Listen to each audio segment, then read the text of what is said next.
আখেরাত দেখি না কেন বিশ্বাস করে? জান্নাত জাহান্নাম দেখি নাই কেন বিশ্বাস করে? জিন জাতি দেখি নাই কেন বিশ্বাস করে? আত্মা বা রুহকে দেখেছেন? রুহ বা আত্মা যেটা নিয়ে চলাফেরা করছেন দেখেছেন? কেন বিশ্বাস? কবরের আযাব কেন বিশ্বাস করে? এই কারণে তাদের দর্শন যেহেতু প্রোটেস্ট্যান্ট দর্শনের জ্ঞানে বিশ্বাস করে, চাক্ষুষ দর্শন যেটা সেটাই জ্ঞান, এর বাইরে জ্ঞানের কোনো অস্তিত্ব আছে এরা বিশ্বাস করে না। এই কারণেই তারা ইমানের ৬ পিলারের কোনো পিলারে বিশ্বাস করে না। আর ইমানের ৬ পিলারই কিন্তু গায়েব। গায়েব না? আল্লাহ বিশ্বাস, ফেরেশতায় বিশ্বাস, নবী রাসূলগণ, আসমানি কিতাব, পরকাল, তাকদীর, এগুলো কি দেখা যায়? এমনকি আমরা তো আমাদের নবীজিকেও দেখি নাই, দেখেছি? আমরা শুধুমাত্র কোরআন দেখছি এবং হাদিসের গ্রন্থগুলো দেখছি। এর বাইরে কিন্তু আমরা কিচ্ছু দেখছি না। তো তারা আবার পরিকল্পিতভাবে তাদের দর্শনটাকে প্রতিষ্ঠা করার জন্যে এবং আমরা যে গায়েবে বিশ্বাস করি এই দর্শনটাকে এলিমিনেট, বাতিল করার জন্যে কিছু শব্দ চালু করেছে। একটা শব্দ মৌলবাদী, আর একটা শব্দ ধর্মান্ধ। থামেন, ঠিক বেঠিক বলার দরকার নাই, ঠান্ডা মাথায় লেকচার শুনুন। কোরআন সুন্নাহর কথা ঠিক বললেও ঠিক, না বললেও কি ঠিক কিনা বলে? আচ্ছা, পশ্চিমারা তাদের দর্শনটাকে বাস্তবায়ন করার জন্য যে আমরা চোখে যা দেখি তাই বিশ্বাস করব, এর বাইরে কিছুই বিশ্বাস করব না, এই দর্শনটাকে সাবিত করার জন্য এবং আমাদের যে গায়েবে বিশ্বাস, অদৃশ্যে আমরা বিশ্বাস করি, এটাকে এলিমিনেট, বাতিল করার জন্য এই শব্দ দুটো চালু করেছে। যখন আপনি বলবেন আমি বিনা বাক্য ব্যয়ে আল্লাহকে বিশ্বাস করি, মালায়েকা বিশ্বাস করি, নবী রাসূল বিশ্বাস করি, পরকাল, কবরের আযাব, জান্নাত জাহান্নাম সব বিশ্বাস করি, তারা আপনাকে বলবে আপনি ধর্মান্ধ। কারণ আপনি অন্ধভাবে বিশ্বাস করছেন তো। আপনি অন্ধভাবেই বিশ্বাস করছেন তো। আপনি কি প্রমাণ করতে পারবেন জিন জাতির অস্তিত্ব? আপনি কি ল্যাবরেটরিতে বসে বসে, আমরা যে ফিজিক্স, কেমিস্ট্রি, বায়োলজির ল্যাবরেটরিতে করেছি না প্র্যাকটিক্যাল, এই প্র্যাকটিক্যাল কাজগুলোর মধ্য দিয়ে কি আপনি আত্মার অস্তিত্ব প্রমাণ করতে পারবেন নাকি?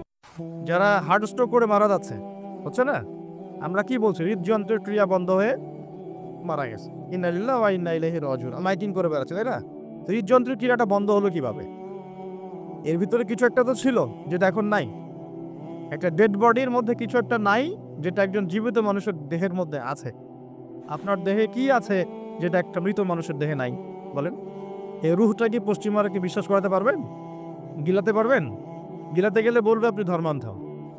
কথা বোঝার চেষ্টা করেন কেন তারা শব্দগুলো ছড়িয়ে দিয়েছে। আর যখন আপনি এই মৌলিক বিষয়গুলো মেনে চলবেন তখন আপনাকে বলবে মৌলবাদী হয়ে গেছে। অথচ এই মৌলিক বিষয়গুলো মেনে না চললে কিন্তু আপনি মুসলিমই হতে পারছেন না।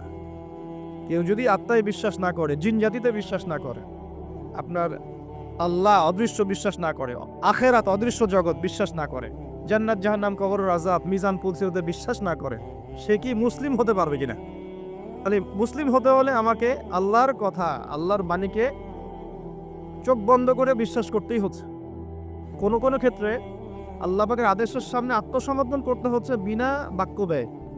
এই যে ইব্রাহিম আলাইহিস সালামের ছেলেকে জবাই করতে বলেছিলেন আল্লাহ পাক, বলেছিলেন ইব্রাহিম আলাইহিস সালামকে আল্লাহ পাক বলছেন ৩ দিন স্বপ্ন দেখিয়ে তোমার ছেলেকে জবাই করতে হবে, পরীক্ষা তোমার জন্য একটা। এখন তিনি গিয়ে তার সন্তানকে বলছেন ইন্নী আরা ফিল মানামি আন্নী আসবাহুক, হে আমার সন্তান, আমি স্বপ্নে দেখেছি আমি তোমাকে জবাই করছি, ফানজুর মাযা তারা, তোমার রায় কি আমাকে বলো। সন্তান বলছে ইসমাঈল আলাইহিস সালাম, ইয়া আবাতি ফাআল মা তু'মার, হে আমার বাবা, আল্লাহ আপনাকে যা আদেশ করেছেন তাই করুন। সাতাজিদুনি ইনশাআল্লাহু মিনাস সাবিরিন, ইনশাআল্লাহ আপনি আমাকে ধৈর্যশীল হবেন। এই ছেলের বয়স কিন্তু আমাদের এই ইয়াং জেনারেশনের চেয়ে অনেক কম। যেই জেনারেশন রাত ৩টায় অ্যালার্ম দিয়ে যে আর্জেন্টিনা খেলা দেখতে ওঠে, এই জেনারেশনের চাইতে ইসমাইলের বয়স কিন্তু অনেক কম। তার বয়স তখন হয়তো 10 বা 12 বা 14। কি শিক্ষা দিলেন তার পিতা, তার মা তাকেও, যে আল্লাহর আদেশের সামনে জীবন দিতেও তার কোনো পরোয়া নাই। বলছে আব্বা আপনি যে স্বপ্ন দেখেছেন, আল্লাহ আপনাকে যে আদেশ করেছেন আপনি করেন। তাহলে কোন শিক্ষার ঘাটতি আমাদের মধ্যে আছে ভাবতে হবে না এগুলা? ইব্রাহিম আলাইহিস সালাম কিন্তু তার সন্তানকে মানুষ করেন নাই, মনে রাখবেন। তিনি মাঝে মাঝে আসতেন, যাওয়া আসা করতেন, কারণ তার আরেকটা পরিবার ছিল সিরিয়ায়। সারা আলাইহিস সালাম, তার আরেকটা পরিবার ছিল, 2 স্ত্রী। তো তাকে মানুষ করেছেন কিন্তু তার মা হাজরা আলাইহিস সালাম। কোন মা? যেই মাকে ইব্রাহিম রেখে আসছেন কাবা ঘরে, মনে আছে? খাবারও ছিল না, পানিও ছিল না। তিনি বলছেন আপনি কেন রেখে যাচ্ছেন ইব্রাহিম আলাইহিস সালাম বলেন আল্লাহর হুকুমে। এখন এই মা বলছেন যে যদি আপনি আল্লাহর হুকুমে আমাকে রেখে যান, আমাদেরকে রেখে যান, ইনশাআল্লাহ আল্লাহ পাক আমাদেরকে ফেলে দিবেন না। তো এই মায়ের গর্ভ থেকে ইসমাইল হবে না তো কি আমাদের মা বোনদের গর্ভ থেকে ইসমাইল হবে? আমাদের মা বোনরা এখন কি করে? সারাদিন যে মুভিজ, যে সিরিয়ালস, স্বামীকে সম্পত্তির জন্য প্যারা দিতে দিতে স্বামীর হার্ট স্ট্রোক করে ফেলে। বহু স্বামী আছে হারাম খাইতে চায় না, স্ত্রীর পাল্লায় পর হারাম খায়। হ্যাঁ, আমি কিছু প্র্যাকটিক্যাল কথা বলছি। বহু স্বামী আছে হারাম খেতে চায় না, সন্তান সন্ততির স্ত্রীদের চাপে পড়ে তাকে 2 নাম্বারই করতে সে বাধ্য হয়। কেন করে? পরিবারের জন্য করে। আমরা কিন্তু বোকা, পুরুষ মানুষ আমরা যারা আছে আমরা কিন্তু আসলে বোকা জাতি, জানেন? আমার বয়স অনেক কম যদিও আপনাদের চাইতে, তবে আমি কিছু বিষয় ফিল করেছি আমার লাইফে, যেটা আমি মনে করি আলহামদুলিল্লাহ আল্লাহ পাক আমাকে নিয়ামত দিয়েছে। যেমন আমি ফিল করেছি আমার লাইফে যে মানুষের আল্লাহ ছাড়া আপন বলতে কেউ নাই, এটা আমি ফিল করেছি।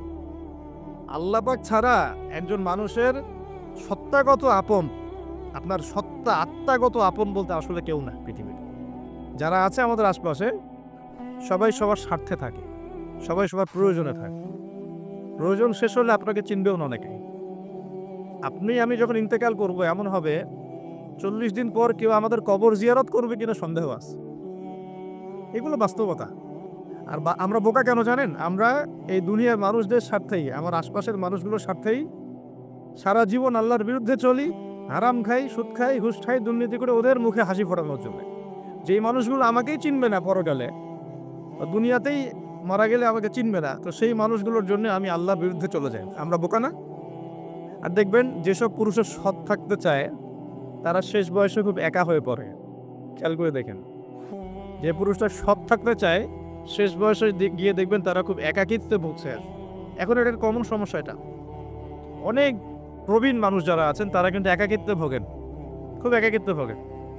স্ত্রী দেখছে না, সন্তান খোঁজ খবর নিচ্ছে না, বন্ধু বান্ধবরা নাই, হ্যাঁ, বৃদ্ধাশ্রমে গিয়ে পড়ে আছে। পরিবারগুলোতে এখন পুরুষ নির্যাতন বেড়েছে আর কি। হ্যাঁ, কথা একটু ভিতর থেকে বোঝার চেষ্টা করবেন।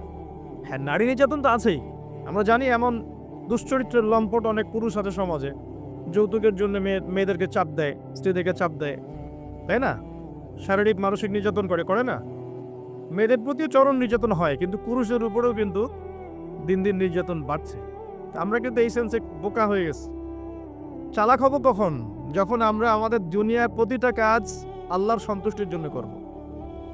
দুনিয়ার প্রতিটা কাজ যদি আমরা আল্লাহর সন্তুষ্টির জন্য করি, তাহলে আমরা কারো ব্যবহারে কথায় কষ্ট পাবো না ইনশাআল্লাহ। কারণ আমাদের সলাত, ইন্না সলাতি ওয়া নুসুকি মাহিয়ায়া ওয়া মামাতি, আমাদের সলাত সব স্যাক্রিফাইস, জীবন মৃত্যু কার জন্যে?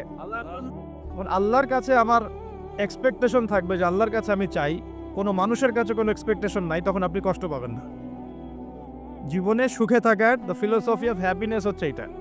জীবনে সুখে থাকার, সুখী হওয়ার, এই দুনিয়ার জীবনে সুখী হওয়ার ফিলোসফি হচ্ছে আল্লাহ ছাড়া কারো কাছে আশা করেন না, এবং আল্লাহ ছাড়া অন্য কারোর জন্য কোনো কিছু করতে চান না, আল্লাহকে সন্তুষ্ট করার জন্য করতে চান।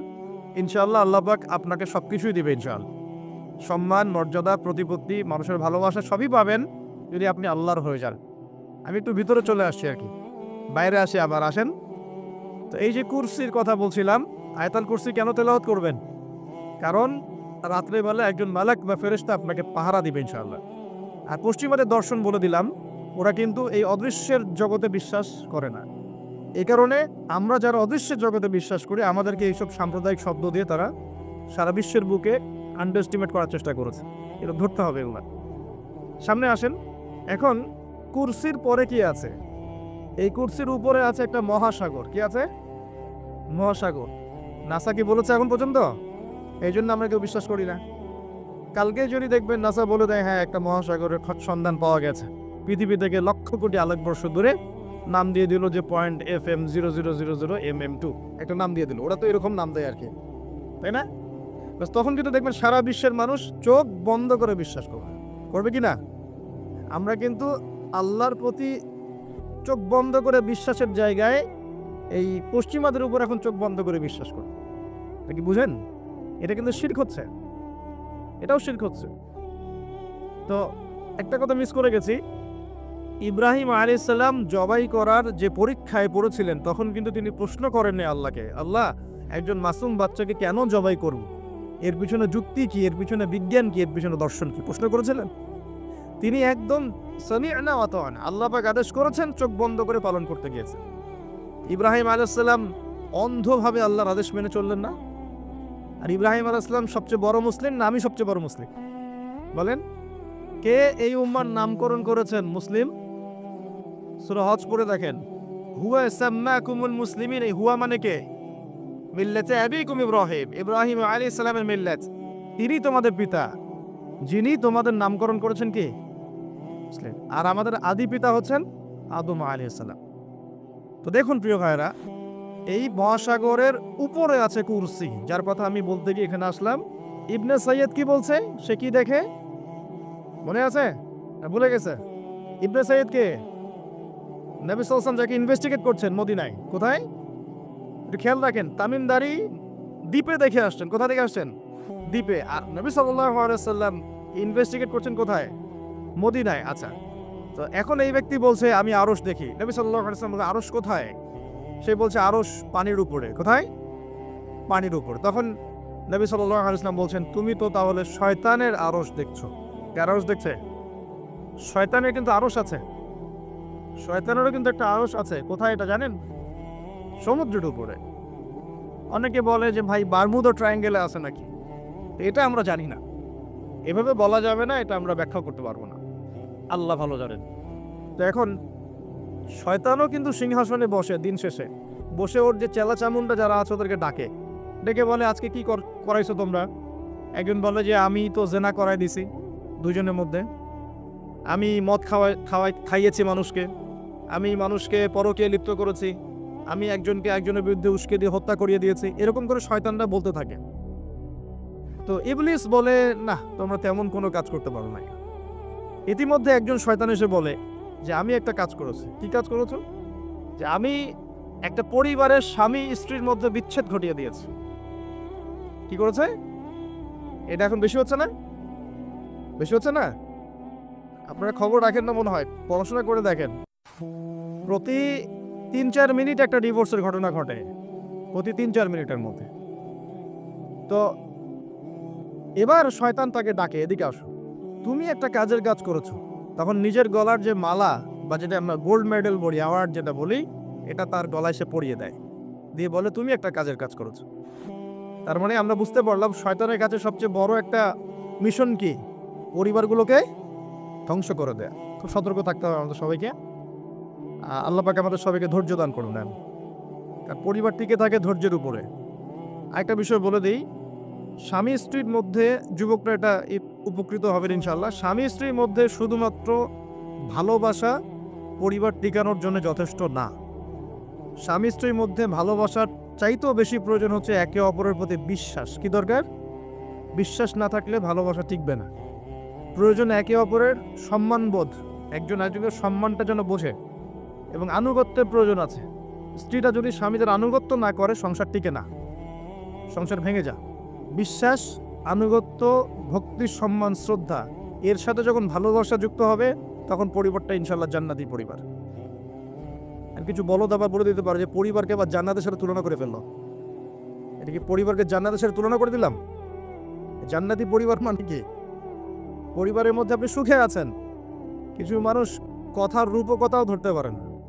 এমনও কিছু মিন মাইন্ডেড মানুষ আমাদের সমাজে আছে, কথা সেন্টেন্সের রূপকথাও ধরার মতো জ্ঞান আল্লাহ পাক তাদেরকে দেন নাই। ইউসুফ আলাইহিস সালামকে ডাকছেন, ইউসুফ আলাইহিস সালাম সামনে আসলেন। এখন ওই যে আজিজ তার স্ত্রী মহিলাদেরকে ডেকে বলছেন তোমাদের হাতে একটা করে চাকু, একটা করে ফল আছে, ইউসুফ আসো, বাইরে আসো। ইউসুফ বের হলেন। ইউসুফ আলাইহিস সালামকে দেখে এই মহিলারা কি করেছিল?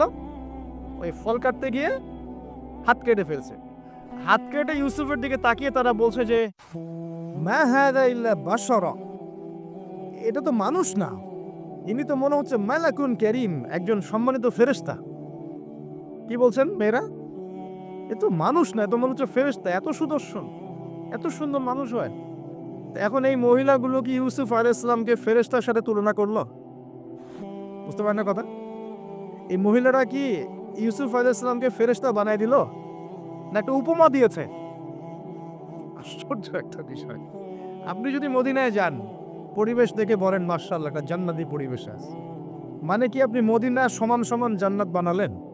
মানে এরা বাম পক্ষ সমান সমান ডান পক্ষ প্রমাণিত, এই তত্ত্বে বিশ্বাস করে। মানে ওই যে left hand side right hand side অঙ্ক করছেন না, 2+2 = 4। কি বলবো, কাশ্মীর একটা জায়গা আছে না, কাশ্মীর একটা রিনাউন্ড প্রবাদ হচ্ছে কাশ্মীরকে এই পৃথিবীর ভূস্বর্গ বলা হয়, শোনেন নাই? কাশ্মীরকে পৃথিবীর ভূস্বর্গ, তার মানে কি কাশ্মীর আর জান্নাত সমান সমান, কাশ্মীর সমান সমান জান্নাত। এখন আপনি ইন্তেকাল করলে, আমরা ইন্তেকাল করলে কবর হবে হয় জান্নাতের টুকরা, না হলে জাহান্নাম, জান্নাতের বাগান, না হলে জাহান্নামের গর্ত। এটা আছে না হাদিসে?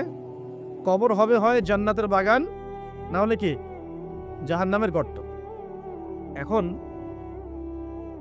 একজন জান্নাতি মানুষ, মনে করেন একজন জান্নাতি মানুষ, আমরা যার ব্যাপারে জানি যে তিনি জান্নাতি, যেমন এক্সাম্পল দিচ্ছি, নাম হচ্ছে মুয়াজ বিন জাবাল, নাম জানেন? সাহাবী, নাম শুনেছেন? মুয়াজ বিন জাবাল রাদিয়াল্লাহু আনহু ইনশাআল্লাহ জান্নাতি না জাহান্নামী? ইনশাআল্লাহ জান্নাতি।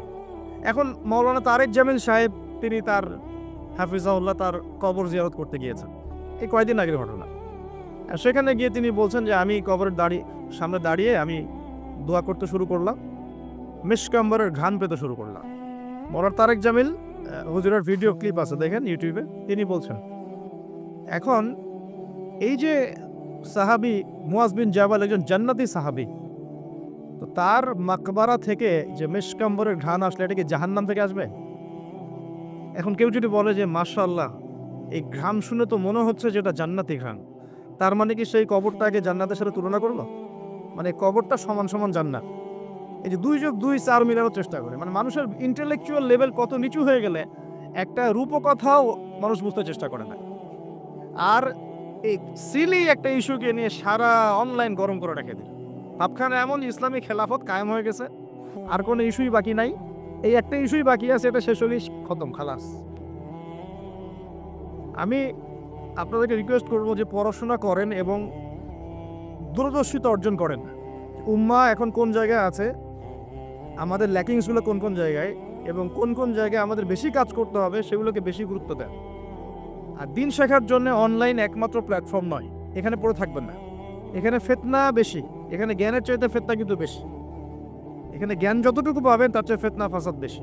এর চেয়ে আমি রিকোয়েস্ট করি আপনারা কনস্ট্রাকটিভ সিলেবাসে পড়াশোনা করে আলেম ওলামাদের সংস্পর্শে থাকবেন, মসজিদ মাদ্রাসার সাথে সম্পৃক্ততা রাখবেন, যারা হকপন্থী ওলামায়ে কেরাম তাদের সাথে সম্পৃক্ততা রেখে দিন চর্চা করবেন।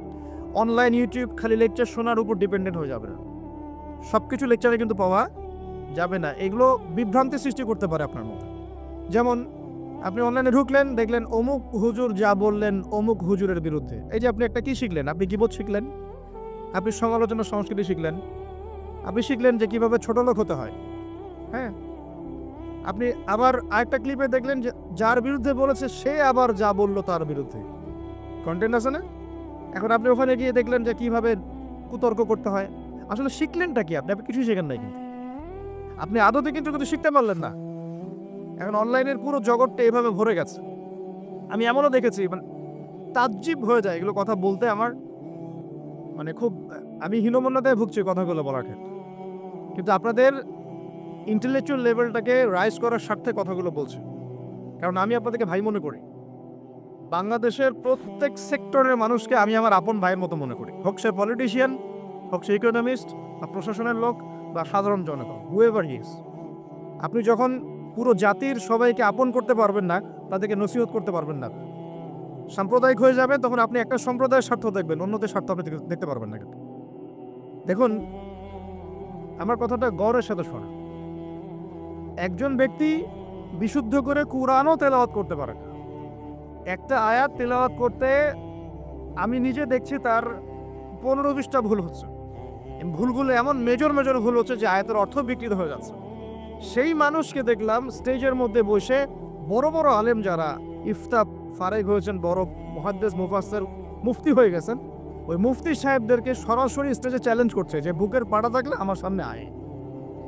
অথচ আমি নিজে তেলাওয়াত শুনে দেখলাম সূরা নিসার একটা আয়াত তেলাওয়াত করতে 12টা ভুল করে ফেলেছে।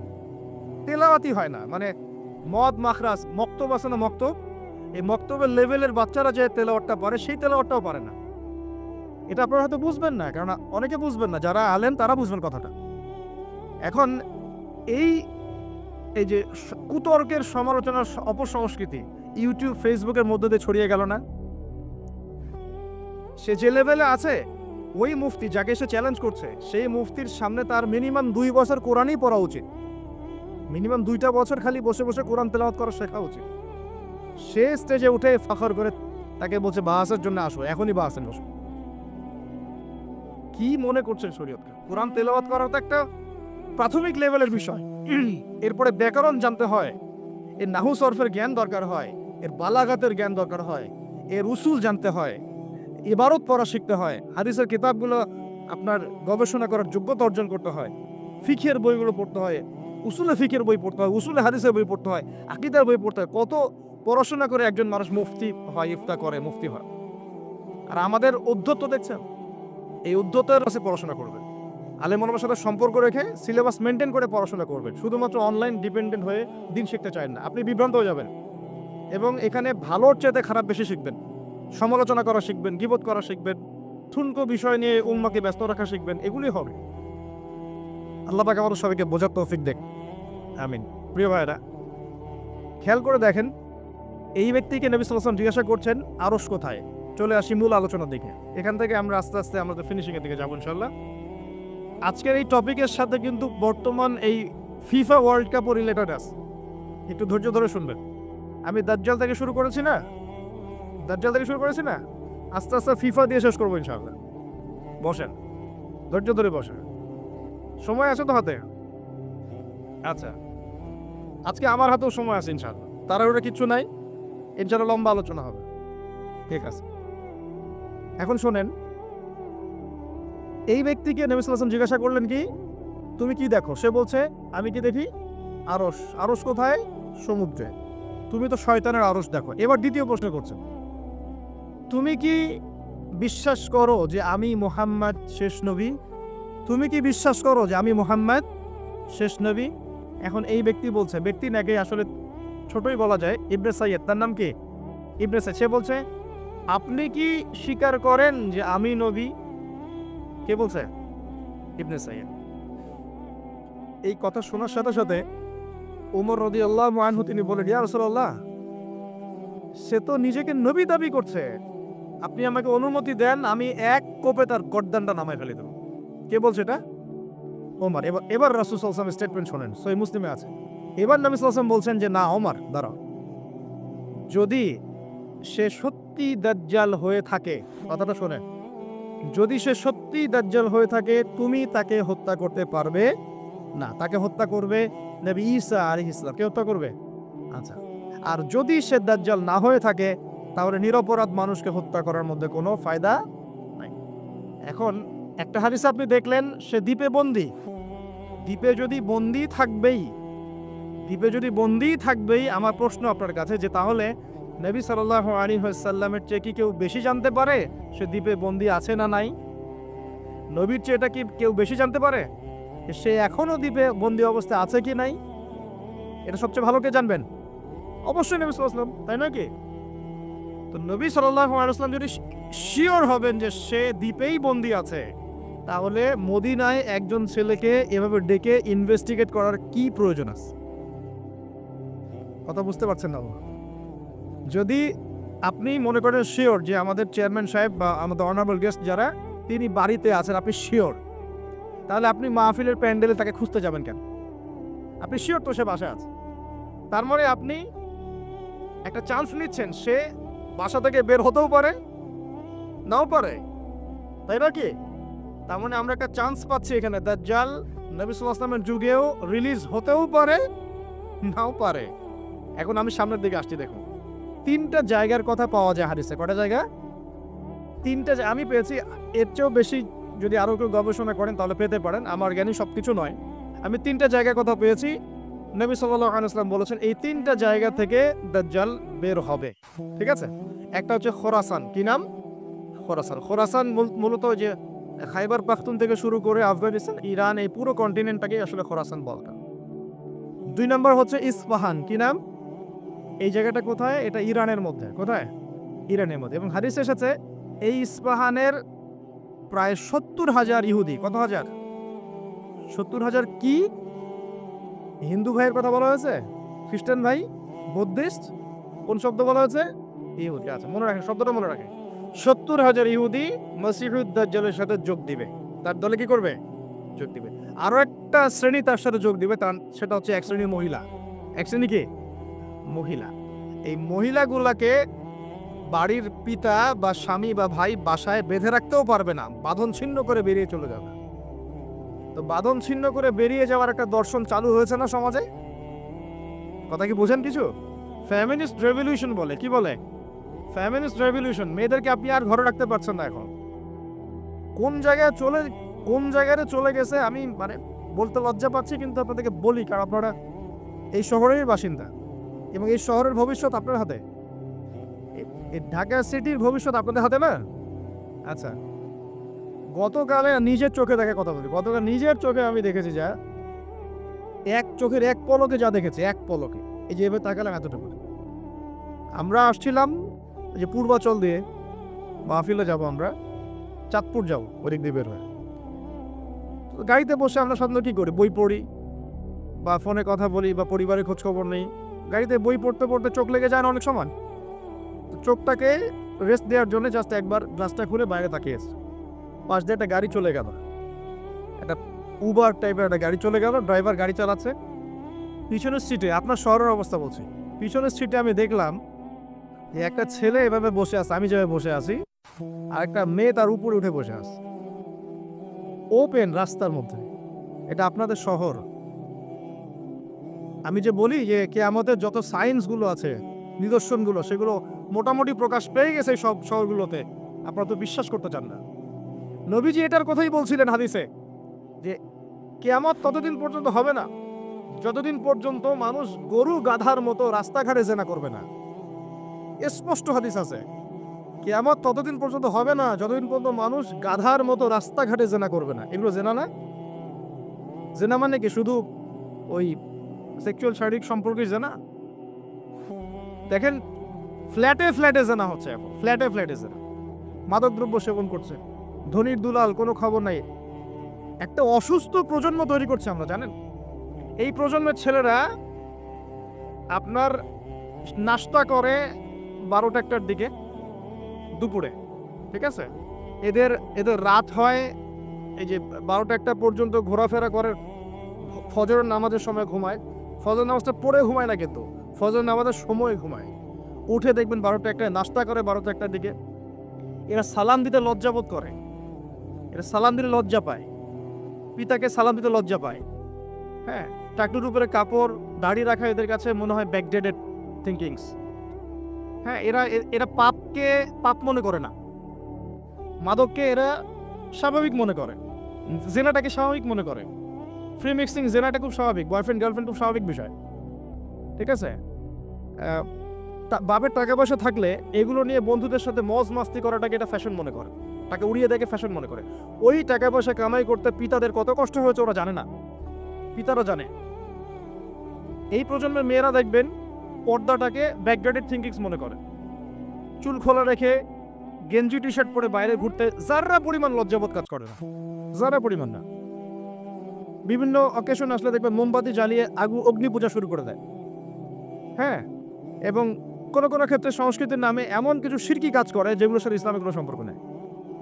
এরা জীবনে প্রতিষ্ঠিত হওয়াকে, বাইরে একটা ডিগ্রি সার্টিফিকেটকে নাজাতের ওসিলা মনে করে ফেলে। নামাজ, রোজা, হজ, জাকাত, ইসলামিক কালচার তাদের কাছে মনে হয় এগুলো শেষ বয়সের কাজ, এই বয়সে কোনো দরকার নেই। আমরা একটা অসুস্থ প্রজন্ম তৈরি করে যাচ্ছি। আপনি সালাম দিয়ে দেখেন উত্তর দেয় না, সালাম দিলে সাই বোধ করে, সালাম দিতে মনে হেড হয়ে যাচ্ছে মাথাটা। কি লজ্জা, সালাম দিতে কি লজ্জা! দেখবেন হ্যালো হাউ আর ইউ, পশ্চিমারা যা যা করে হুবাহু ওদের কাটপেস্টের লাইফ লিড করে। জুমার নামাজও ঠিক মতো পড়তে যায় না। আমরা কি প্রজন্ম তৈরি করছি চিন্তা করে দেখবেন। মাদক, এই যে একটু আগে স্যার বলে গেলেন না, ম্যাক্সিমামই, অল্প কিছু মানুষ বাদ দিয়ে যারা একটু ধর্মকর্ম চর্চা করে, এইসব মানুষ বাদ দিয়ে ম্যাক্সিমামই মাদকের সাথে সম্পৃক্ত। আমি দেখাচ্ছিলাম প্রিয় ভাইয়েরা এবং পর্দার আড়ালে বোনেরা যারা আছেন, যে আমাদের সায়েন্সগুলো কিন্তু চলে আসছে এখন। এই প্রজন্মের দায়িত্ব কিন্তু আপনার হাতে। এই প্রজন্মের দায়িত্ব কার হাতে বলেন? এই শহরের দায়িত্ব কার হাতে? শুধু কি আলেম ওলামার হাতে? শুধু কি প্রশাসনের হাতে? এ শহরকে আপনি পাপমুক্ত করবেন কিভাবে? আপনাদের আমাদের কোনো ভূমিকা নাই? কি যে হচ্ছে কল্পনা করতে পারছে না। একটা চিত্র দেখছেন না, লাখ লাখ ছেলে দাঁড়িয়ে একটা পর্দার সামনে দাঁড়িয়ে আছে, গোল কখন হবে এই জন্য দেখছেন না? মিডিয়া এগুলো প্রমোট করছে না? ভাবখানে এমন যে কত সুখে আছি আমরা, তাই না? কি সুখ আমাদের, খেলা হচ্ছে, আমরা গোল গোল চিল্লাচ্ছি, খেলছে কোন টিম সেই টিম আমাকেও চিনে না, আমার দেশের নামও জানে কিনা আল্লাহু আলাম। আমরা রাতারাতি করছি মাশাআল্লাহ, আমরা মারামারি করছি, কেউ মার্ডার হচ্ছে, কেউ আবার শোকে স্ট্রোক করে মারা যাচ্ছে, তাই হচ্ছে না? এমন কেন জাতিগতভাবে আমরা এমন কেন হলাম জাতিগতভাবে? আমাদের কোনো ব্যক্তিত্ব নাই, আমাদের কোনো গায়রত নাই, আমাদের তো যুদ্ধের হিস্ট্রি আছে, আমাদের বীরত্বের হিস্ট্রি আছে, আমাদের ভাষা আন্দোলন হিস্ট্রি আছে। দেশের কনসেপ্ট বাদ দিয়ে ইসলামের কনসেপ্টে যদি বলেন, আমরা তো তারেক বিন জিয়াদের উত্তরসূরি, বিন কাসিমের উত্তরসূরি, খালেদ বিন ওয়ালিদ, উমর ইবনুল খাত্তাবের উত্তরসূরি। আমাদের কোনো গায়রত নাই? পশ্চিমারা একটা কিছু লঞ্চ করবে, সবাই নাচানাচি করবে, আমরা সেখানে গা ভাসিয়ে দিব।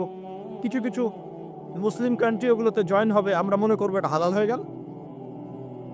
অনলাইনে দেখলাম একজন লিখেছেন, আরেকজন বক্তব্য দিচ্ছেন, রাসূলুল্লাহ সাল্লাল্লাহু আলাইহি ওয়াসাল্লামও তো নাকি তার স্ত্রীর সাথে খেলাধুলা করেছেন। রাসূল সাল্লাল্লাহু আলাইহি ওয়াসাল্লাম তার স্ত্রীর সাথে দৌড় প্রতিযোগিতা করেছেন রাতের অন্ধকারে। মসজিদ নববীর মধ্যে ঈদের দিন উৎসব পালন করা হয়েছে নববীর মধ্যেই। এটার সাথে আপনি ফিফার দলিল টানছেন? এটা দিয়ে আপনি ফিফাকে জায়েজ করতেছেন? এখানে তো জুয়া হচ্ছে।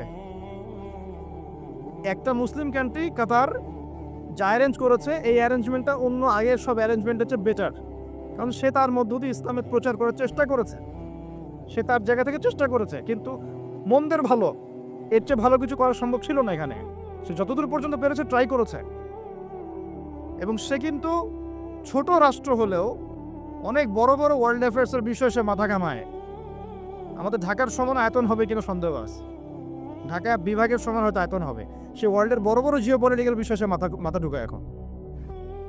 হ্যাঁ, সে তার সর্বোচ্চ চেষ্টা করেছে, কিন্তু এর মধ্য দিয়ে যে সারা বিশ্বে কোটি কোটি যুবক তাদের হায়াত নষ্ট করছে, তাদের যৌবন নষ্ট করছে, তাদের রাতের ঘুম ইবাদত নষ্ট করছে, হ্যাঁ, আপোষে দ্বন্দ্বে লিপ্ত হচ্ছে, বিধর্মীদের কালচার ফলো করছে, ওদের ফ্ল্যাগ টাঙাচ্ছে।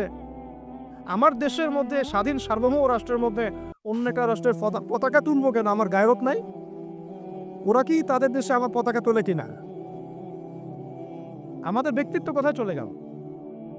এগুলোকে আমরা টেকনিক্যালি আবার মিডিয়া দিয়ে জায়েজ করার চেষ্টা করছি, যে নবী সাল্লাল্লাহু আলাইহি ওয়াসাল্লাম তো দৌড় প্রতিযোগিতা করেছেন, হ্যাঁ, তারপরে মসজিদ নববীর মধ্যেও তো এরকম খেলাধুলা হয়েছে। এগুলো ছিল চিত্ত বিনোদনমূলক। যদি আমি একা একা সকালবেলা উঠে ফজরের নামাজের পরে এই মাঠটাকে 10 রাউন্ড দেই, এটা আমার জায়েজ না? না জায়েজ? জায়েজ। এই খেলাকে কেন্দ্র করে তো জুয়ার আসর বসাতে পারবেন না আপনার, এটাকে কেন্দ্র করে তো সমকামিতা প্রমোট করতে পারবেন না, এটাকে কেন্দ্র করে আপনি lakh lakh billion billion dollar খরচ করতে পারবেন না তো। অথচ আপনার পাশেই প্রতিবেশী রাষ্ট্র ইয়েমেন না খেয়ে মারা যায়, আমাদের পাশেই মিডল ইস্টের পাশেই প্রতিবেশী রাষ্ট্র সিরিয়া না খেয়ে শিশুরা মারা যাচ্ছে। প্রতিবেশী না খেয়ে থাকে, আমি পেট ভরে খাই, আমি মুমিন নাকি? প্রতিবেশী না খেয়ে থাকে আর আমি পেট ভরে খাই, আমি কি মুমিন নাকি? আর সারা বিশ্ব এই দিকে মানুষকে ফোকাস করে রেখেছে, বিশ্বের একটা অংশ এই দিকে ফোকাস করে রেখে তাদের এজেন্ডাগুলো ঠিকই বাস্তবায়ন করছে না। তো রমজান মাস আসে, দেখবেন রমজান মাস যখনই আসে দেখবেন যে নির্যাতন বেড়ে যায় উম্মার উপর।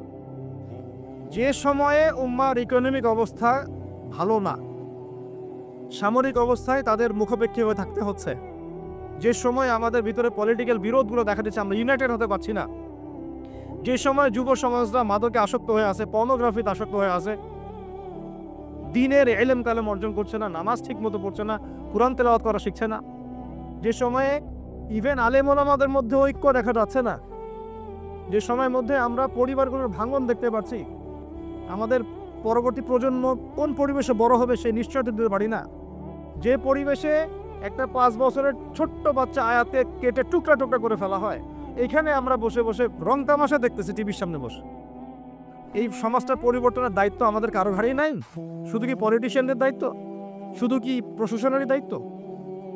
আমাদের সবাইকে নাকে তেল দিয়ে ঘুমানোর জন্য পৃথিবীতে আসছে? এই যুব সমাজ তো জানেই না, বোঝেই না ওদেরকে কি কারণে এই পৃথিবীতে পাঠানো আছে। সে যে মুসলিম, তার যে দায়িত্ব কর্তব্য আছে, আল্লাহ পাক যে তাকে সৃষ্টি করেছেন তার ইবাদত করার জন্য এবং আল্লাহর জমিনে দিনটার প্রচার প্রসার ঘটানোর জন্য, তার কোনো ফিকির আছে? একটা পর্দার সামনে দাঁড়িয়ে সে আধা ঘন্টা, 1 ঘন্টা, 1.5 ঘন্টা সময় নষ্ট করে ফেললো, তার ফিজিক্যাল কোনো উপকারও কিন্তু নাই, আছে? কি অবস্থা, মানে মিডিয়া যে কি প্রমোটটা করতেছে, মেয়েদেরকে ফেসবুকে ঢুকলে মেয়েদেরকে দেখবেন যে মেসি মেসি করে পাগল হয়ে বলছে আর্জেন্টিনার পতাকা গায়ে দিয়ে যে আপনি মেসিকে পেলে কি করতেন, এক মেয়ে বলছে আমি কিস করতাম। তোর জামাই হয়তো, হ্যাঁ ওর জামাই নাই, তাহলে মানে কি কি শেখাচ্ছি আমরা মানুষকে? একটু ভালো করে লক্ষ্য করে দেখেন। আমার মেয়ে, মনে করো আপনার মেয়ে আছে না, আপনার মেয়েকে আপনি 5 বছর 7 বছর হয়তো বাসায় টাইটলি আপনি মানুষ করতে পারবেন। অসংখ্য ছোট ছোট মেয়ে বাচ্চা এখন বাইরে বের হয়ে ধর্ষণের শিকার হচ্ছে না? কোন সমাজে আপনি আপনার সন্তানকে রেখে যাচ্ছেন চিন্তা করবেন না একটুও? আমরা একা একা যদি ভালো মানুষও হতে চাই, পারবো না তো। আমি আমার মেয়েকে কতদিন পর্যন্ত বাসায় বন্দি করে রাখবো? সে যখন বাইরে যাবে কি দেখবে? বাইরে দেখবে প্রতারণা, বাইরে দেখবে মিথ্যা, বাইরে দেখবে ধর্ষণ, বাইরে দেখবে ইফটিজিং, বাইরে বেপরদামি, বাইরে অশ্লীলতা। আপনার ছেলে বড় হয়ে এগুলো শিখবে। ছোট্ট একটা বাচ্চা আমাদের বাসায় আছে, গালে হাত দিলে হাসে, আমি তাকায় থাকি আর ভাবি যে 5 বছর হাস আগে, 5 বছর পরে যখন তুই দুনিয়াটা বুঝতে শিখবি অটোমেটিক হাসি বন্ধ হয়ে যাবে। কোন জায়গায় আপনি বাচ্চাকে রেখে যাচ্ছেন চিন্তা করে দেখে নিবেন। একটা ছোট্ট বাচ্চার ইজ্জতের কোনো গ্যারান্টি পাচ্ছি না আমরা। মানুষ কোন জায়গায় চলে গেছে দেখেন, মাদক অ্যাভেলেবল হয়ে গেছে। পর্নোগ্রাফি দেখে না 5% ছেলেও পাওয়া যাবে না। আর যারা পর্ন দেখে ভিতর থেকে এরা পশু হয়ে গেছে, এর কাছে একটা বাচ্চাকে দিলেও সে রেপ করে রেখে দিবে। চিন্তা করে দেখেন না, বিগত 50 বছরে ধর্ষণের সংখ্যা বেড়েছে না কমেছে? কি পরিমাণ বেড়েছে, বেড়েছে কি পরিমাণে? পর্নোগ্রাফির পরিমাণটা কি পরিমাণ বাড়ছে? মাদক কি পরিমাণে বেড়েছে? এখন এই দায়িত্ব তো শুধু প্রশাসনের না, শুধু পলিটিশিয়ানদের না, আমাদের সবার দায়িত্ব আছে তো। আমরা যদি যার যার জায়গা থেকে দায়িত্ব পালন করতে আজকে পিছুপা হয়ে যাই, বিশ্বাস করেন আগামী 10-20 বছর পরে আমাদের সন্তান একটা ভয়ঙ্কর বিশ্ব দেখবে আসে। ওরা এমন একটা বিশ্ব দেখবে যার দুঃস্বপ্নের মধ্যে কল্পনাই করে নাই। আল্লাহ আমাদেরকে বোঝার তৌফিক দান করেন। সামনে আসেন, আমি বুঝাচ্ছিলাম যে এই 3টা জায়গা থেকে বের হবে এবং তার সাথে জয়েন হবে কারা? ইহুদিরা এবং এক শ্রেণীর নারী যাদেরকে আপনি ঘরে রাখতে পারবেন না। উদাহরণ দিতে এত দূর চলে গেছে। আরেকটা জায়গার কথা আসছে যে দাজ্জাল বের হবে শাম এবং ইরাকের মাঝামাঝি একটা রাস্তা থেকে। শাম মানে হচ্ছে ফিলিস্তিন, জর্ডান, লেবানন, এই যে পুরো কন্টিনেন্টটা আছে এটার নাম শাম। কি নাম? শাম। সিরিয়া আছে এর মধ্যে। আর ইরাক হচ্ছে এই যে আমাদের ইরাক তো চিনেন, সাদ্দাম হোসেনের দেশ, চিনেন নাই? আচ্ছা, তো এর মাঝখান থেকে একটা রাস্তা থেকে মাসিহুদ দাজ্জাল বের হবে। একটু ভূগোল ঘাটবেন, একটু জিওগ্রাফি পড়ে দেখবেন, ওর মাঝখানে এখন একটা রাষ্ট্রের জন্ম হয়েছে। এই রাষ্ট্রটা আজকে থেকে 100 বছর আগে বিশ্বের বুকে ছিল না। ছিল 1974 সালের আগ পর্যন্ত এরকম কোনো রাষ্ট্রের অস্তিত্বই বিশ্বের বুকে ছিল না। বিগত 100 বছরে এটা অস্তিত্ব লাভ করেছে, নাম আপনারা সবাই জানেন।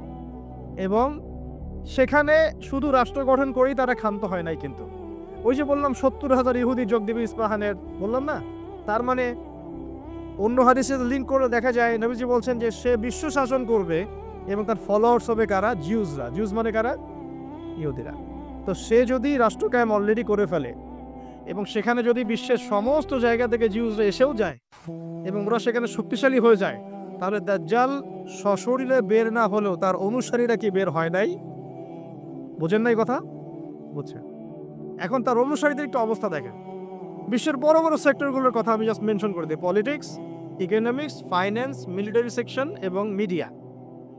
বড় বড় 5-6টা সেকশন। একটা সেকশন আমাকে দেখাবেন যেটা ওদের নিয়ন্ত্রণের বাইরে আছে? এমন কোনো সেকশন নাই। এখানে শিক্ষিত মানুষ আর তারা আমার কথা বুঝতে পারবেন। বিশ্বের এমন কোনো সেকশন নাই যেটা ওদের নিয়ন্ত্রণের বাইরে। ইভেন এই যে প্রযুক্তিগুলো আমরা ইউজ করছি এগুলো সবকিছু ওদের নখদর্পণে আছে।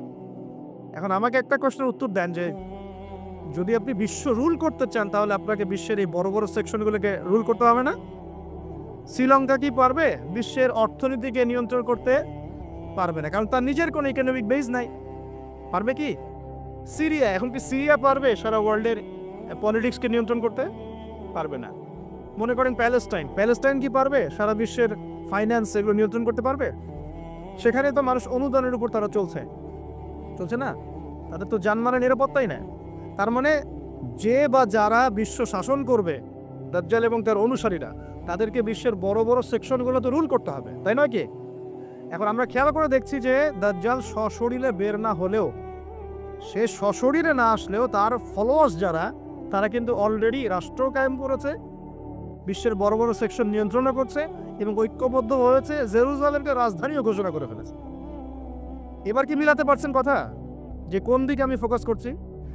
এবার আসেন, তাদের সাথে লড়াই করার ক্ষমতা সবার থাকবে না, এটাও সত্য। কারণ দাজ্জাল যখন আসবে, সে তাদেরকে নিয়ে বিশ্বে 40 দিন পুরো ম্যাসাকার করবে, পুরো বিশ্বটাকে 40 দিন সে শাসন করবে, যার প্রথম দিনটা হবে 1 বছরের সমান। কত বছর?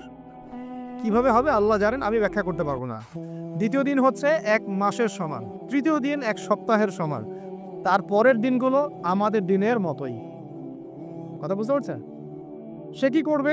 সে নিজেকে খোদা দাবি করবে, সে বলবে সেই খোদা আল্লাহ, এবং তার এক হাতে জান্নাত, এক হাতে জাহান্নাম থাকবে। এই যে এক হাতে জান্নাত মানে কি সত্যিকারের জান্নাত? ওই যে 2 এ 2 4 যারা মিলাই বলবে হ্যাঁ সত্যিকারের জান্নাত। দাজ্জাল একটা বাহন থাকবে, গাধা বলা হয়েছে, যার বিশাল ডানা থাকবে, যে ডানার নিচে বহু মানুষ আশ্রয় নিতে পারবে, এবং সেই ডানাতে সে আকাশে চড়ে বেড়াবে। আকাশে উড়ে এমন কোনো গাধা আছে নাকি? আছে? যারা 2 এ 2 4 মিলায়, যে 2 যোগ 2 লেফট হ্যান্ড সাইড সমান রাইট হ্যান্ড সাইড, এরা মনে করবে যে উড়ন্ত গাধাও মনে হয় আসতে পারে। আর যারা ইন্টেলেকচুয়াল থিঙ্কিংস রাখেন, তারা বুঝবেন যে হতে পারে এটা এমন কোনো প্রযুক্তি যেটা দিয়ে সে আকাশকে নিয়ন্ত্রণ করবে। হতে পারে অত্যাধুনিক কোনো এয়ারক্রাফট, আল্লাহ ভালো জানেন। তবে উড়ন্ত কোনো গাধা যে হবে না, এটা আমরা নিশ্চিত ইনশাআল্লাহ। তো এখানে অনেক রূপকথা আছে। সে ডান হাতে জান্নাত মানে যারা তাকে ফলো করবে, সে ওদের সবাইকে প্রোগ্রেস দিবে, দুনিয়াতে শান্তিতে থাকবে। আর যে তার মানে আনুগত্য করবে না, জুলুমের শিকার হবে, ব্যাস জাহান্নাম। এ তো সরাসরি জান্নাত জাহান্নাম নয় যে ধরে ঢুকাই দেবে। জান্নাত কি হাতে নিয়ে ঘোরা সম্ভব? কখনোই না। তো এমনও একটা হাদিস আসছে যে সে একটা কওমের কাছে গিয়ে দাঁড়াবে, বলবে আমার উপর ঈমান নিয়ে আসো। কওম বলবে আমরা তোমাকে মানি না, এরা মুমিন হবে, মুসলিম হবে, আমরা তোমাকে মানি না। তখন সে তাদের উপর জুলুম করবে, দুর্ভিক্ষ চাপিয়ে দিবে। আর একটা কওমের কাছে যাবে, বলবে আমাকে কি তোমরা রব হিসাবে মানো? তারা বলবে হ্যাঁ মানি। তখন তাদেরকে সে প্রোগ্রেস দিবে, দেখবেন আকাশে আদেশ করবে বৃষ্টি হও, বৃষ্টি হবে, ফসল হলো, ফসল ফলবে, গুপ্তধনগুলো বের করে ওদের হাতে দিয়ে দিবে। মানে আমি বুঝাতে পারবো না যেটা কত বড় ফিতনা। পৃথিবীতে চলমান সমস্ত ফিতনাগুলোকে একত্রিত করলেও দাজ্জালের সমান হবে না। তবে তার শাসনটা চিরস্থায়ী হবে না, আলহামদুলিল্লাহ। তার এবং তার ফলোয়ার্সদের শাসনটা চিরস্থায়ী হবে না। তারা যে মনে করে বসে আছে যে এই দাজ্জালই হচ্ছে সত্যিকারের মাসিহ, সে সত্যিকারের মাসিহ নয়। সত্যিকারের মাসিহকে তারাই হত্যা করার চেষ্টা করেছিল। তার নাম কি? ঈসা আলাইহিস সালাম। তিনি হচ্ছেন সত্যিকারের মাসিহ। আল্লাহ পাক তাকে উঠিয়ে নিয়েছেন, তাকে আল্লাহ পাক নামাবেন সিরিয়ায়, দামেশকে, এবং তার হাতেই এই মিথ্যা মাসিহের মৃত্যু লেখা আছে ইনশাআল্লাহ তাআলা। এবং তারপর ঈসা আলাইহিস সালাম তার ফলোয়ার্স বা তার অনুসারীদেরকে নিয়ে বিশ্বের শান্তি প্রতিষ্ঠা করবেন ইনশাআল্লাহ। এটা সামনে আছে, মানে ইতিহাস শেষ হবে, সভ্যতা শেষ হবে নবী ঈসা আলাইহিস সালামের হাতে। এটা কত বছর বাকি আছে এটা আমরা বলতে পারবো না। হতে পারে 100 বছর, হতে পারে 1000 বছর, আমরা জানি না, আল্লাহ ভালো জানেন। কিন্তু একটা জিনিস আপনাকে ফোকাস করতে হবে, যে সে সশরীরে বের না হলেও তার অনুসারীরা কিন্তু সারা বিশ্বাসকে শক্তিশালী, এটা আপনাকে বুঝতে হবে। একই সাথে এই ঘটনা কিন্তু বিগত 100 বছর আগে ঘটেও নাই। আপনাকে আমি 2000 বছরের হিস্ট্রি দেখাতে পারবো। 2000 বছর, 2000 বছরেও তারা এই শক্তি অর্জন করতে পারে নাই যেটা লাস্ট 100 বছরে করেছে। ইতিহাস তো পড়তে হবে। এবার আসেন আমার আলোচনার শেষ পয়েন্টে, এখান থেকে শেষ হবে। নবীজি বলছেন সাল্লাল্লাহু আলাইহি সাল্লাম, সূরা কাহফ তোমাকে এই দাজ্জালের ফিতনা থেকে বাঁচাবে। কোন সূরা? কোন সূরা বলেন? পড়েছেন কখনো? অর্থ সহ পড়েছেন? একটা সুসংবাদ আপনার জন্য। নবীজি বলছেন সাল্লাল্লাহু আলাইহি সাল্লাম, কোন ব্যক্তি যদি সূরা কাহফের প্রথম 10টা আয়াত মুখস্থ করে বা শেষের 10টা আয়াত মুখস্থ করে, বা এই দুটোই 20টাই করেন, ইনশাআল্লাহ আপনার জীবদ্দশায় যদি দাজ্জাল বের হয়, সে আপনার কোনো ক্ষতি করতে পারবে না। এখন প্রশ্ন আছে আরো, এই সূরার মধ্যে কি আছে যা আপনাকে এই ফিতনা থেকে বাঁচাবে? এটা জানার জন্যে আপনাকে আসহাবুল কাহাফের ঘটনা পড়তে হবে। ওই যে 9 জন যুবকের কথা বলেছিলাম, 309 বছর ঘুমিয়েছিল, আল্লাহ পাক আবার ঘুম থেকে উঠিয়েছেন। ডিটেলস বলার সময় নেই, বাসায় গিয়ে পড়বেন। এবং এই বিষয়গুলো বোঝার আগে মুসা এবং খিদর আলাইহিস সালামের ঘটনাটাও পড়তে হবে, যে বাহ্যিক চোখে যা দেখা যাচ্ছে ওটা বাস্তবতা নয়। বাস্তবতা ওটাই যে আল্লাহ নূর দিয়ে খিদর আলাইহিস সালাম দেখছেন। আমি একটা জায়গা থেকে আলোচনা শেষ করে দেবো এখানে। এই সূরার মধ্যে আরো একটা ঘটনা আছে যেটা আমি কোনোদিনও বলি নাই, আজকে বলতেছি আপনাদের সামনে। আপনারা সৌভাগ্যবান, এই ঘটনা আমি আজ পর্যন্ত কোনো লেকচারে বলি নাই। এই সূরার মধ্যে 4টা ঘটনা আছে। কয়টা? একটা হচ্ছে আসহাবুল কাহাফের, একটা যুলকারনাইন আলাইহিস সালাম, একটা মুসা এবং খিদর আলাইহিস সালামের, আর একটা হচ্ছে এই ঘটনা, 2 বন্ধুর ঘটনা, যা আমি কোনো লেকচারে এখনো বলি না। 32 থেকে শুরু করে মোটামুটি 46, 47, 48 এরকম পর্যন্ত বড় একটা ঘটনা আছে। আমি খুব শর্ট করে বলছি। আল্লাহ পাক এই সূরার মধ্যে একটা বিস্ময়কর ঘটনা বলছেন। 2 বন্ধুর, কয়জন বন্ধু? এক বন্ধু প্রচন্ড ধনী, এমন ধনী যে আল্লাহ পাক তাকে বড় বড় বাগান দিয়েছেন, খেজুরের, আঙ্গুরের, হ্যাঁ, বিশাল বিশাল বাগান। এবং তার মধ্য দিয়ে নদী চলছে, নদী, একটা নদী চলে যাচ্ছে ভিতর দিয়ে, 2 পাশে বাগান। তাহলে কত বড় প্রপার্টি চিন্তা করেন, একটু চিন্তা করেন। আমরা তো বিঘা আর এই যে শতকের হিসাব করি না। আল্লাহ বলছেন যে 2টো বিশাল জান্নাত দিয়েছিলাম তাকে, মানে বাগান দিয়েছিলাম, ফলের বাগান, মাঝখান দিয়ে নদী প্রবাহিত হচ্ছে। এবং প্রত্যেক বছর 2 বার করে এই জায়গায় ফসল ফলতো, প্রচুর ফসল হতো। তো এত ধন সম্পদ পাওয়ার পরে এই বন্ধু, মানে এই ব্যক্তি, তার এক গরিব বন্ধুকে নিয়ে এই বাগানে ঢুকেছে। ঢুকে হাঁটাহাঁটি করছে, গল্পগুজব করছে। গল্পগুজব করার এক পর্যায়ে গিয়ে এই ধনী বন্ধু বলে ফেলছে, কি বলছে? সে বলছে যে আনা আকসারু মিনকা মালা ওয়া আ'আসু নাফারা। হে আমার দোস্ত, শোনো, আমি তোমার চাইতে মালে এবং সম্পদে অনেক সেরা। কে বলছে এটা? এই ধনী বন্ধু। আমরা কিন্তু এরকম কথা বলি না? এই ধনী বন্ধু হচ্ছে বস্তুবাদী মানুষ, মানে বাড়ি গাড়ি, টাকা কড়ি, স্ট্যাটাস, এটাই তার কাছে সবকিছু। বুঝতে পারছো কথা? সে তার বন্ধুকে বলছে, তুমি তো গরিব, আমি তোমার চেয়ে অনেক সেরা টাকায়, পয়সায়, ধন দৌলতে। এমন মানসিকতা আমাদের মধ্যে আছে না অনেকের? আচ্ছা, এবার সে আরো বলছে যে ওয়াদাখালা জান্নাতাহু ওয়া হুয়া যালিমুল লিনাফসি। সে তার জান্নাতে প্রবেশ করলো, তার নফসের উপর সে জুলুমও করে বসলো। কিভাবে জুলুম করলো? এভাবে সে বলছে, ক্বালা মা আযুন্নু আন তাবিদা হাদিহি আবাদা। কে বলছে এটা? এই ধনী বন্ধু। সে বলছে, হে আমার গরিব বন্ধু, শোনো, আমি মনে করি না, আমি বিশ্বাসই করি না, আমি মনে করি না যে আমার এই প্রপার্টি কখনো ধ্বংস হয়ে যাবে। আমি এটা বিশ্বাস করি না। বুঝতে পারছেন? ওই যে আমি পরকালে বিশ্বাস করি না, কিয়ামতে বিশ্বাস করি না, আখিরাতে বিশ্বাস করি না, কোন সভ্যতা বলতেন? আচ্ছা, সে বলছে যে মা আযুন্নু আন তাবিদা হাদিহি আবাদা। আমি বিশ্বাস করি না, আমি মনে করি না যে এই প্রপার্টি কখনো ধ্বংস হতে পারে। ওয়া মা আযুন্নু সাআতা কায়িমা। আর আমি এটাও মনে করি না যে কিয়ামত কখনো হবে। বুঝতে পারলেন কথা? আমি এটাও বিশ্বাস করি না যে কিয়ামত কখনো হবে। তার মানে এই বন্ধুটা বস্তুবাদী না? সে পরকালে বিশ্বাস করে না, কিয়ামতে বিশ্বাস করে না। সে তার ধন সম্পত্তির মোহে এত আসক্ত হয়ে গেছে যে কখনো আমার থেকে যাবে না। এমন চিন্তা আমাদের মধ্যে আছে না? এই চিন্তাটাকে আধুনিক পরিভাষায় বলা হয় মেটেরিয়ালিজম। কি বলা হয়? মানে বস্তুবাদ। মানে কি? বস্তুবাদ মানে ভোগবিলাস, বাড়ি গাড়ি, টাকা পয়সা, মত্ত থাকা, পরকাল বলে কিছু নাই। এই যে মেটেরিয়ালিজম। এখন এই বন্ধুটা বলছে, গরিব বন্ধু, এই বন্ধুটা বলছেন, গরিব বন্ধু যে ক্বালা লাহু সাহিবুহু ওয়া ইউহাওয়ারু, গরিব বন্ধুটা তাকে বলছে, আকাফারতা বিল্লাযী খালাকাকা মিন তুরাব। হে আমার ধনী বন্ধু, তুমি কি সেই সত্তার সাথে কুফরি করছো যে তোমাকে মাটি থেকে সৃষ্টি করেছেন? সুম্মা মিন নুতফা, এরপর তোমাকে মায়ের গর্ভে নুতফা আকারে রেখেছিলেন। সুম্মা সাওয়াকা রাজুলা, এরপর তোমাকে এই পুরুষের আকৃতি দিয়েছেন। তুমি কি সেই সত্তা আল্লাহকে অস্বীকার করছো? মানে কিয়ামতকে অস্বীকার করার মধ্য দিয়ে তুমি আল্লাহকে অস্বীকার করছো কি? ওয়ালাউলা ইয দাখালতা জান্নাতুক, তুমি যখন তোমার জান্নাতে ঢুকলা, তুমি এটা কেন বললা না যে লা কুওয়াতা ইল্লা বিল্লাহ, মাশাআল্লাহ, লা কুওয়াতা ইল্লা বিল্লাহ, মাশাআল্লাহ, আল্লাহ পাক কি চমৎকার জান্নাত আমাকে দিয়েছেন, লা কুওয়াতা ইল্লা বিল্লাহ, আল্লাহ ছাড়া কোনো শক্তি সামর্থ্য নাই। এমনটা কেন বললে না? এমনটা না বলে কেন এইটা বললা যে ওয়া মা আযুন্নু সাআতা কায়িমা?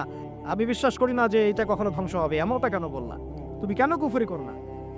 এরপর যেটা হয়েছে, আল্লাহ রাব্বুল আলামিন এই যে বন্ধু, গরিব বন্ধু, তাকে দুনিয়া এবং আখিরাতে বিশাল নেয়ামত দিয়ে দিয়েছেন, আর এই ধনী বন্ধুর জান্নাতটাকে আল্লাহ পাক এক রাতের মধ্যে ধ্বংস করে রেখে দিয়েছে। এক রাতের মধ্যে পুরো জান্নাতকে ধ্বংস। পরের দিন সকালে সে এসে দেখে যে এটা কোন জায়গায় আসলাম, এটা তো আমার বাগান বাগিচা বলে মনে হচ্ছে না। সে হাত কসলাচ্ছিল এবং বলছিল, কোরআনে বলছে, হাত কসলাচ্ছিল আর বলছিল যে হায় আমি যদি আমার রবের সাথে শিরকটা না করতাম, হায় আমি যদি আমার রবের সাথে কুফরি না করতাম, তাহলে আজকে আমার এই অবস্থা হয়তো হতো না। এই ঘটনাটা ঠিক পরে আল্লাহ পাক বলছেন, ওয়াদরিব লাহুম মাসালাল হায়াতিদ দুনিয়া। হে নবী মুহাম্মদ সাল্লাল্লাহু আলাইহি ওয়াসাল্লাম, তুমি এবার তোমার উম্মতের কাছে দুনিয়ার দৃষ্টান্তটা পেশ করো। দুনিয়ার দৃষ্টান্তটাও ঠিক এরকমই, এই ফসলের ক্ষেতের মতোই। প্রথমে বৃষ্টিপাত হয়, ফসল সবুজ হয়, মানুষ খুব পুলকিত হয়ে যায়, কি চমৎকার ফসল ফলেছে। এরপর সেই গাছগুলো হলুদ হয়ে যায়, তারপর সেগুলো খড়কুটা হয়, চুলায় চলে যায়। এই হয় না? এই গল্পটার সাথে, ঘটনার সাথে দুনিয়ার জীবনে মিল আছে না? এটা কোন সূরায় আছে? কাহফে। আর এই সূরা আপনাকে দাজ্জাল থেকে বাঁচাবে না? এখানে আপনার হেদায়েত শোনেন, দাজ্জাল এবং তার অনুসারীরা এবং ওই সমসাময়িক ফিতনাময় যুগে বেশিরভাগ মানুষ বস্তুবাদী হয়ে যাবে, হয়ে যায় নাই? এবং বেশিরভাগ মানুষ এই দুনিয়ার ধন সম্পদ চাকচিক্যের মোহে পড়ে যাবে, পড়ে নাই? পড়েছে কি না? পড়েছে। এবং শুধু তাই নয়, তারা পরকালীন কনসেপ্টগুলোকে অস্বীকার করা শুরু করবে। ওই যে বললাম, আল্লাহ, ফেরেশতা, মালায়েকা, আখিরাত এগুলো কিছু বিশ্বাস করবে না, মানুষকে ধর্মহীনতার দিকে নিয়ে যাবে। এটা নিয়ে যাচ্ছে না? এই তিনটা জিনিস খুব চলছে সমাজে এখন। একটা হচ্ছে এলিমিনেশন, মানে আল্লাহর কনসেপ্টটাকে বাদ দিয়ে দেওয়া। একটা হচ্ছে মেটেরিয়ালিজম, মানে বস্তুবাদিতা। একটা হচ্ছে চ্যালেঞ্জ এগেইনস্ট রিলিজন, ধর্মর এগেইনস্টে চ্যালেঞ্জ করা। এগুলো চলছে না এখন? তো দেখুন, দাজ্জালের সভ্যতায় এগুলো হবে। এর সাথে আপনার বর্তমান সময়ের মিল কোথায়? মিল হচ্ছে, দেখুন, এই বিউটি কন্টেস্ট বলেন, আপনার ওয়ার্ল্ড কাপ বলেন, আপনার এই ইভেন্টসগুলো বলেন, ফ্যাশন শোজগুলোর কথাই বলেন, অপসংস্কৃতির কথাই বলেন, পর্নোগ্রাফি কথাই বলেন, এই মাদকের ভয়াল খাবার কথা বলেন, যে কোনো দিকে তাকান, এগুলোর প্রত্যেকটার উদ্দেশ্য দুনিয়া নয় কি? শুধু দুনিয়া না, পরকালীন কোনো স্বার্থ আছে? এগুলো করে পরকালে একটা নেকি হবে, কেউ দলিল দিতে পারবে কোরআন সুন্নাহ থেকে? তার মানে এই সমাজটা, এই সভ্যতা কি করেছে? দাজ্জালীয় আদলে পুরো সভ্যতাটাকে গড়েছে এবং বস্তুবাদীদের দিকে মানুষকে প্রবৃদ্ধ করেছে। শুধু তাই নয়, যেগুলোর পরকালীন কোনো স্বার্থ নাই, এই কাজগুলোকে প্রমোট করেছে এবং যুব সমাজ, মুসলিমদেরকে স্পেশালি এগুলোতে মত্ত করে রেখেছে, রাখে নাই? আল্লাহ পাক এখন বলছেন, জেনে রাখো, তোমরা জেনে রাখো, ইন্নামাল হায়াতুদ দুনিয়া লাইবুন ওয়া লাহু, এই দুনিয়ার জীবনটাই খেলতামাশা, প্রতারণা। ওয়া যিনাতুন ওয়া তাফাখুরুন বাইনাকুম ওয়া তাকাসুর, একে অপরের প্রাচুর্য, ধন সম্পদের প্রতিযোগিতা ছাড়া কিছু না। ওয়া মাল হায়াতুদ দুনিয়া ইল্লা মাতাউল গুরুর, এই দুনিয়ার জীবনটা প্রতারণা ছাড়া কিছু নয়। আলহাকুমুত তাকাসুর হাত্তা যুরতুমুল মাকাবির, তোমরা প্রাচুর্যের মোহে মোহাচ্ছন্ন হয়ে আছো যতক্ষণ পর্যন্ত না তোমরা কবরে শায়িত হচ্ছ। কাল্লা সাওফা তা'লামুন, অবশ্যই তোমরা জানতে পারবে, কোশ্চেন কালেও নয়, অবশ্যই তোমরা জানতে পারবে। কাল্লা লাতুসআলুন্না ইয়াওমা ইযিন আনিন নাঈম, তোমাদেরকে কিয়ামতের দিনে নিয়ামতগুলো সম্পর্কে জিজ্ঞাসিত হতে হবে। সূরা কাহফেই এই হেদায়েতটা আছে। এই দুই বন্ধুর ঘটনা আপনাকে দেখাবে কিভাবে বস্তুবাদী সভ্যতা এবং আল্লাহ ভীরু সভ্যতার কনফ্লিক্ট হয়। সর্বশেষে আল্লাহর অনুগত সভ্যতার জয় হয়েছে, বস্তুবাদী সভ্যতাকে আল্লাহ পাক ধ্বংস করে দিয়েছেন না? দিয়েছেন। এবং এই ঘটনার পরেই দুনিয়ার জীবনের দৃষ্টান্ত দেওয়া হয়েছে, যে দুনিয়ার জীবনটাকে আল্লাহ পাক বলেছেন খেলতামাশা, প্রতারণা ছাড়া কিছুই নয়। হ্যাঁ, কেউ যদি বলে খেলাধুলার কোনো দলিল কোরআনে আছে কিনা, আমি বলবো হ্যাঁ আছে। আল্লাহ পাক বলেছেন, ওয়ামা হাযিহিল হায়াতুদ দুনিয়া ইল্লা মাতাউল গুরুর,